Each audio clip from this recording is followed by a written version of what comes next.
el que agacha el lomo en verano o invierno.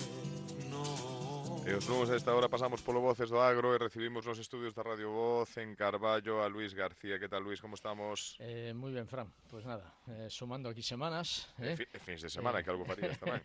Exactamente, pero bueno, arrancando con ilusión cada semana, ¿no? Sí.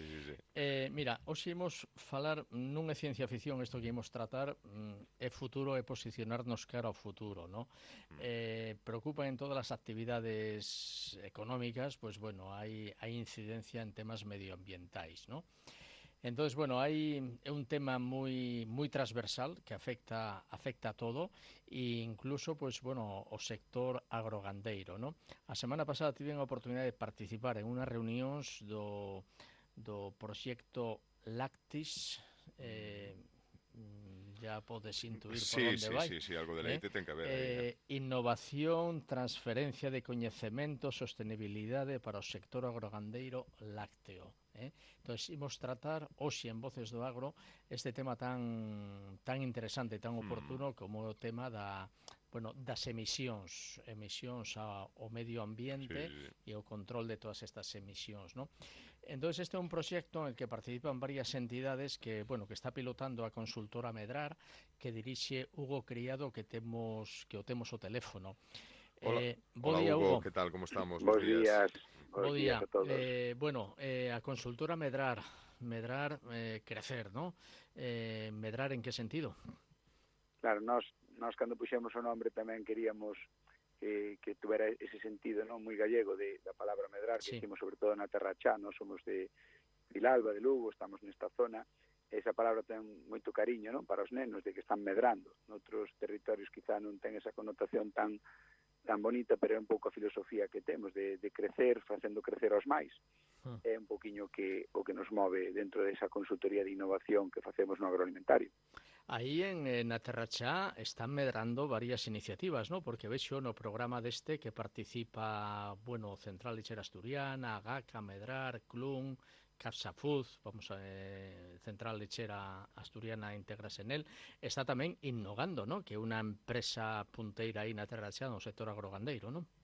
Sí, ao final, pois na Terrachá ou na zona de Lugo tamén podemos poñer o epicentro, se queredes, en Vilalba, onde somos nós, ou Castro Rei, tamén temos moita xente, e somos como un polo lácteo, ao final hai muchísima potencia, e demostrase tamén como que nacen startups como Innogando, ali ao lado noso, en Cospeito, que xa teñen 35 personas traballando ali. Entón son exemplos de que non só somos potencia na produción láctea, que senón tamén como unha consultora como nós, outros centros, outras empresas, técnicos, inxenierías, pois estamos todos ao redor dun sector moi potente, que a veces non nos damos cuenta ni siquiera do vos que somos, pero tamén un poquinho por programas como este, todo o traballo que facedes desde Fonteboa, pois a min alegrame un montón porque pon en valor o moi vos que xa somos. Entonces, sí que iniciativas, pois como a nosa é unha mostra, pero tamén moitas outras como Innogando, que ali desde a Terra Chá, desde Galicia máis profunda, digamos, fora do que é a AP9, que é onde se domina un pouco a situación, pois nós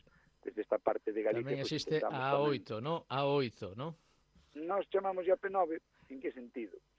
Porque todo o que ocurre en Galicia pasa desde Ferrol, Coruña, Santiago, Pontevedra e Vigo. Os que vivimos do outro lado da P9, pois estamos un poquinho aislados, ou parece que estamos como un poquinho fora de onda. Por eso usamos esa terminología, non, da línea vertebral de Galicia, que non está no medio, está xusto hacia a zona máis costeira, pero os que vivimos máis no rural, pois tamén temos esa iniciativa e tamén nos queremos facer notar. Facerse notar con causa porque hai materia sobre a que traballar, ¿no? O sea, tío, apuntabas aí, a zona da Terra Chá, unhas zonas punteiras de produción de leite, ¿no? Porque a producción de leite en Galicia, está como moi polarizada unha veintena de concellos, ¿no?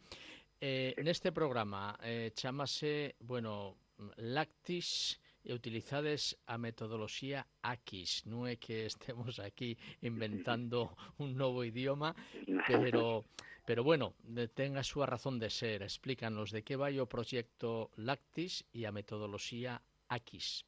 Pois mira, o proxecto Lácteos tamén xoga con ese nombre, non? Como decías, é lácteo, pero con metodología Aquis, que ven un pouco de Europa, que se deron cuenta de que o formato anterior que donde a administración describe unha norma e o resto seguimos con un modo jerarquizado, non? Desde un manda ou un decide, o resto só lo ejecutamos, a un modelo que enfoque multiactor, non? Donde todos estamos alrededor do gandeiro, pero todos á mesma altura, donde é importante que cooperativas, asesores, industrias, administración, centros de formación, universidades, academia, todos estemos no mesmo nivel e falando no mesmo idioma. Para que? Para esa transferencia de conocimiento.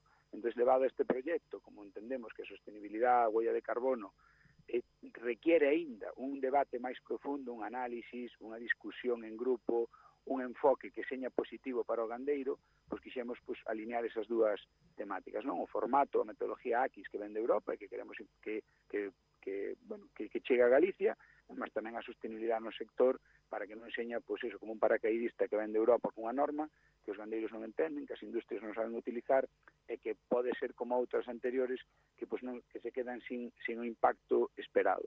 Entón foi un pouquiño como esa lógica de traballo como nós quixemos lanzar este proxecto e a verdad, que está salindo bastante ben. Canto tempo levades traballando? Pois mira, este proxecto presentouse na convocatoria de creo que 2024-25, nesta é a primeira vez que se convoca dentro do Ministerio. Normalmente todo o que son innovacións en industria agroalimentaria ou a nivel primario pues estaban moi vinculadas a I+D. Neste caso non pasan un pouco do que é un formato de investigar e xa leválo á transferencia de conocimiento, porque realmente sí que no sector xa hai conocimiento adquirido suficiente como para poder facer traballos que non necesiten ir a unhas investigacións moi básicas. O que xa temos, e con discusións, e con traballo, con proxectos piloto, como que aquí facemos, é suficiente como para ter un impacto real no sector. Entonces, esta convocatoria ven dende o ano pasado, o programa pues, ten varias edicións nas que vamos increscendo, aumentando un pouquiño o nivel do que se vai facendo, pues pasamos de estudiar as explotacións que propoñen CAPSA, Central Lechera e Clum, para facer un pouquiño pasadas por 5 sistemas de medición de huella de carbono e xa na etapa final, pues, dentro desas medicións, dentro desas variabilidades, veremos diferentes estrategias de mitigación, pero que se adapten a cada un das tipologías de ganadería. As que son máis de intensivo, pois poderán ter unhas solucións mellores, as que xa fixeron inversións en fosa, pois igual teñen que incidir máis na alimentación animal, os que xa están traballando moi ben sobre alimentación animal, igual teñen que corregir manejo ou eficiencia por outro punto. Entón, que buscamos? Que esa sostenibilidade seña real, teña un impacto na explotación, e para iso se fai un proxecto a largo plazo, porque temos que iterar, non? Temos que, tanto os propios gandeiros e cooperativas, conocer un poquinho como se adaptan a súa realidade, pero tamén os tecnólogos, non? Aquí temos a Universidade de Santiago, temos xente de Madrid, temos a Inogando tamén, temos a xente de Navarra como en Pentaviol, o sea, hai tecnólogos moi variados, onde tamén necesitan afinar as súas metodologías, definir ben os sistemas e os alcances, con lo cual é un proceso moi bonito de ver como evolucionan a medida que vai pasando o tempo. O sea, preocupa, decía ao principio, toda actividade económica, toda actividade industrial, pues ten a súa incidencia medioambiental, ¿no? A pegada de carbono, emisións de CO2, metano, e óxido nitroso, ¿no? Se analizábamos, discutíase desto a semana pasada cando estivemos na sede de Clum, e despois supoño que analizaríades o mesmo na sede de CAPSA, ¿no? Aí en Asturias, ¿no? Realmente, o sea, mídese isto e hai un Real Decreto, Hugo, Real Decreto deste ano, Real Decreto 214 de 2025, que contempla a obligación do cálculo da huella de carbono e la presentación de un plan de reducción, ¿no? Eso está planteado e, eso va a ser obligatorio, ¿no? Sí, eso xa está publicado, co cual é moi difícil que porque ainda estamos na conjetura europea, si aquí se aposta pola sostenibilidade, moitas veces se debate, pero que xa está plasmado nun BOE, pois é de obligado cumplimento, pero nós vémoslo desde unha oportunidade, esa obligación de medir, pois que chega desde a industria hacia atrás, dun alcance 3 das ganaderías, dos seus provedores, pois pode facer que o sector tamén traballe máis coordinado, pero o que tú dis moi ben, xa é unha norma, xa é unha lei non podemos duvidar a hora de poñernos a traballar. Por eso tamén eu creo que tanto CAPSA, CLAS, como CLUN e a GACA, que un pouco representa todas as cooperativas, quixeron tomar este proxecto como un proxecto piloto para xa definitivamente tomar as decisións sobre que metodologías e que ferramentas usar nas súas explotacións. Bueno, tamén na súa propia... A eles tamén lles afecta, que a veces pensamos que é como unha obligación da industria a gandeiro, como que fastidio, pero eles mesmos están tendo que medir os seus impactos no seu alcance, están tendo que facer os traballos de alcance 1 e 2, e tamén están gastando os seus cartos, o seu tempo en poñerse as pilas. Que pasa? Comentábamos a semana pasada, dun litro de leite, máis do 75%, 80% da pegada de carbono vende ganadería, co cual todos temos que entender que aí é onde hai que poñer moito foco, pero visto como unha oportunidade, non como unha penalidade, non como unha problemática. Países como Dinamarca, a través de Arla, pois xa están premiando as ganaderías 5 estrellas, non? Que cumplen unha serie de 80 parámetros, pero sobre todo na parte de sostenibilidade, onde esa eficiencia, esa reducción de pegada, pois permite vender unha leite moito mellor e que o mercado mundial admite como leite premium. Entón, por aí estamos inspirándonos nós, as cooperativas están participando con moito énfasis, e creo que xuntos podremos chegar a ese punto de que lle interesa a Galicia como región, para que eses sistemas de medición de huella tamén se asemejen ao que nós facemos, porque se simplemente importamos un modelo de Finlandia ou de Dinamarca onde non ten en cuenta a nosa casuística, o noso suelo, o noso manejo de animales, a nosa cabaña, pois tamén por igual non estamos pegando un tiro no pé, como foi ao principio cando se empezaron a probar os sistemas, daba que contaminaba máis unha vaca que un coche. Non era un error da lei, era un error do sistema que se había elegido como para facer as primeiras pruebas. Nós desde este enfoque, non, desde ganadería hacia arriba, desde enfoque AQUIS, pois estamos discutindo que ese sistema ten que facerse casi, non digo a medida como un sastre, pero sí que moi en relación do que é a nosa realidade como rexión. O sea que todos os gandeiros, os actuais os futuros, ¿no? Bueno, teñen que implementar estos principios, ¿no? O sea, de sostenibilidad, ¿no? O sea, innovar onte digo, a semana pasada, pues falase, de moitas estrategias a seguir, ¿no? O sea, neste programa pues vai sacar unas cuantas, ¿no? Pero imos falar ahora a continuación con Ingenio, que leva un tempo aí esperando, e preguntaríamos tal. O sea, isto, para terminar, Hugo, o tema está, pois, é unha ferramenta que estades a desenvolver, e isto sería moi interesante que os novos que se van incorporando á actividade agraria que teñan as ideas moi claras neste aspecto, ¿no? Sí, para nós é un orgullo tamén que puderades participar como Fonteboa, tamén está Pedro Murias, todos novos gandeiros, e vimos unha gran receptividade neles, como as estrategias de mitigación propostas tanto nos modelos como outras, eles xa querían explorar, querían entender por que isto es beneficiaba a hora de tomar decisións sobre o manejo de animal, sobre a recría, sobre a alimentación, sobre a fosa de purín. Eles mesmos eran conscientes de que teñen que integrar na súa toma de decisións no futuro, van ter que tomar as decisións tamén por huella de carbono. Xa non é solo precio, xa non é solo rentabilidade, xa non é solo balance proteico, sino tamén vamos ter que meter nesa variable, nesas ferramentas de traballo, pois o que é a huella de carbono. Pero vimos unha receptividade moi bonita, que iso ten moito que ver seguramente co traballo que facedes na escola para que eles entendan que a sostenibilidade é para quedarse, que é unha norma, que é lei, e que nos beneficia. Nós como sector primario que cuidamos a naturaleza, cuidamos o suelo, temos un impacto positivo, creo que é unha ventaxa que temos que aproveitar. Ahora sí, temos que facer desde dentro e temos que facer como grupo, como ecosistema. Non vale como a industria vaya solo, unha cooperativa, temos que ir como un polo lácteo que somos aquí en Galicia. Moi ben. Pois nada, felicitarvos, Hugo, a medrar, todo o equipo, e todas as entidades que estades a participar neste proxecto, porque é unha maneira de transferir e aportar coñecemento ao sector tan necesitado e tan exixido desde o resto da sociedade, e a veces valorado inxustamente ou con unha visión moi parcial, ¿no? Pois nada, seguiremos en contacto e todos temos que aprender. Pois gracias a vos por darme voz aquí, tamén ao noso equipo que está traballando arreo, Gloria, Ruth, pois como vistes estes días, pois tamén unha involucración alta porque necesitamos, como decimos nós, evangelizar. Hai que esa parte, catequizar moito exactamente. nestas novas exigencias, estes novos escenarios. Pois, E unha, pois aí estaremos.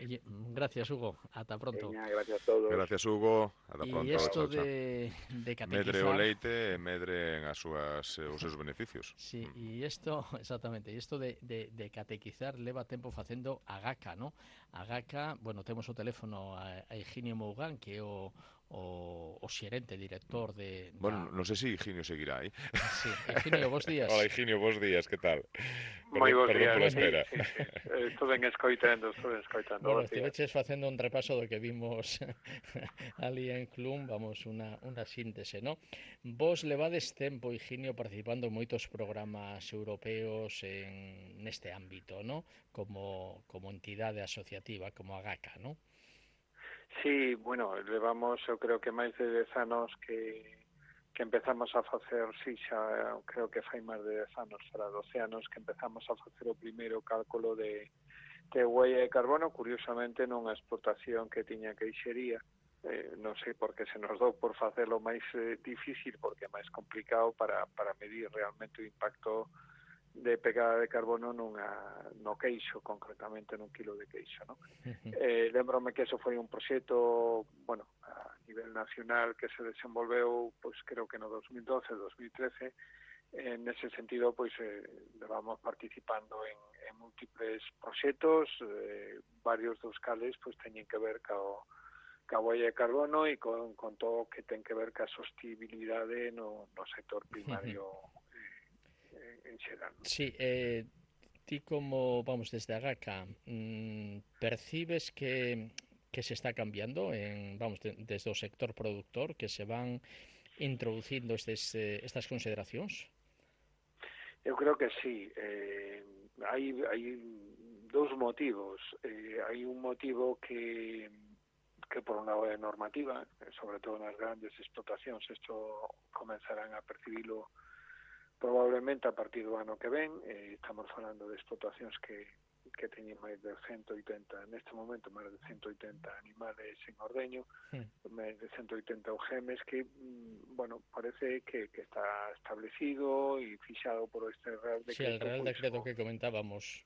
Claro, eso por un lado, pero esa línea creo que, si me permite, es unha línea menor, porque non deixa de ser unha pequena declaración, unha pequena, digamos, complementación da información que, bueno, de emisións, pero moi genérica, moi global, e, bueno, non sabemos que impacto vai a ter no futuro, porque as normas sabemos todos que se publican e non se sabe ben o recorrido que poden chegar a ter. Pero hai outra segunda vertente que eu creo que é máis importante, que, bueno, as grandes empresas están, por normativa europea, que se transpuxo a normativa española, están obrigadas en función do seu volumen de facturación, pois a non solamente, bueno, facer un esforzo de reducción na súa pegada de carbono nos seus alcances 1 e 2, nos seus alcances primarios, senón tamén exigirlle ese esforzo aos seus proveedores. Entón, podemos imaginarnos unha moi pequena explotación que vende directamente, imagínate, a unha gran superficie, como pode ser, pois, por exemplo, Carrefour. Carrefour se ven obligada a pedirlle, pois, que preguntarlle que está facendo, que esforzos está facendo na reducción da súa pegada de carbono, na súa sostibilidade, ¿no? Por tanto, esa é unha segunda maneira que nos está incidindo e que é a principal que neste momento soporta o sector. Por así decir, a vía do Real Decreto esa é unha vía que todavía non se está percibindo, pero a segunda vía sí. A segunda vía é que a industria ten que presentar os seus informes de sostibilidade a SG e ten que demostrar que efectivamente dentro dos seus informes pois está adoptando medidas para que os seus proveedores, sexan quenes sexan, pois evidentemente están adoptando decisións neste ámbito. Sí, porque despois isto ten, o sea, moi ben, hai, como se comentaba tamén a semana pasada, na reunión que tivemos en Club, que hai unha exigencia, pero despois isto ten a súa repercusión económica, non? Bueno, eso O pode tela. Efectivamente, eso que creemos que é o que está evolucionando no norte de Europa e xa se está implantando o que son os indicadores de sostenibilidade. Entón, dentro dos indicadores de sostenibilidade, bueno, pois basicamente hai a maioría deles están relacionados ca pegada de carbono. Posiblemente eu non sería capaz de establecer, porque creo que se están barallando varias posibilidades dentro do sector, pero bueno, basicamente o 60-70% teñen que ver, máis ben se cadra un 70% teñen que ver pois con temas directamente de pegada de carbono, e despois tes pois outra serie de variables como pode ser, por exemplo, a biodiversidade ou todos os temas sociais, bueno, que normalmente son moi pequenos, pero son cuestións moi claves, é dicir, bueno, pues como están os traballadores os traballadores da explotación, que Se hai unha normativa de eso, te decías, biodiversidade, sostenibilidade ambiental, social, todo isto, hai un reglamento da Unión Europea, non? Exactamente. Sí, claro, hai todo un regulamento que as empresas vense obrigadas a partir de certo volumen de facturación que neste momento é moi alto, pero que vai descendendo, e que teñen que facer uns informes anuais perfectamente detallados onde se contemplan pois todas as accións, e se ten que demostrar ademais que están realizando esas accións que dicen os informes, non? Entón, bueno, pois eso está afectando, é o que realmente está afectando ao sector primario. Hai que decir que non solamente eso as grandes industrias, sino incluso a propia gran distribución, que tamén está obligada polas mismas normas, é dicir, que está allí obligando a gran industria preséntame estes informes, ¿no? Claro. A isto hai que engadir un terceiro concepto que nos preocupa bastante, que é o concepto de que, bueno, parece que como que todos os males das emisións de gases de efecto invernadero proceden dos animales, das vacas concretamente, ¿no? E iso, bueno, nos doi moito porque é un concepto social, creo que bastante equivocado nese sentido, porque non é ni moito menos os animales e a produción de leite, pois os máis contaminantes, sino todo o contrario, fixan carbono, en fin, ese é outro debate moi social, moi distinto, pero que tamén está aí e que en certa medida acompaña os outros dous elementos que apuntaba, ¿no? Pues moi ben, Higinio, pues nada, habrá que, en fin, seguir facendo pedagogía en todo isto, y bueno, saber que existe unha disposición, este Real Decreto de este ano, 2025, que vai obligar a implementar algún sistema de control de emisións, e, bueno, haberá que seguir traballando todos os elementos da cadea láctea para la sostenibilidad económica, ambiental e social de unha actividade económica tan importante no rural como é a produción de leite. Pues nada, gracias, Higinio, e seguimos en contacto na participación neste proxecto e en outros que teñan incidencia no rural. Gracias. Moitas gracias a vos. Saúdos. Ata logo. Adeus. Bueno.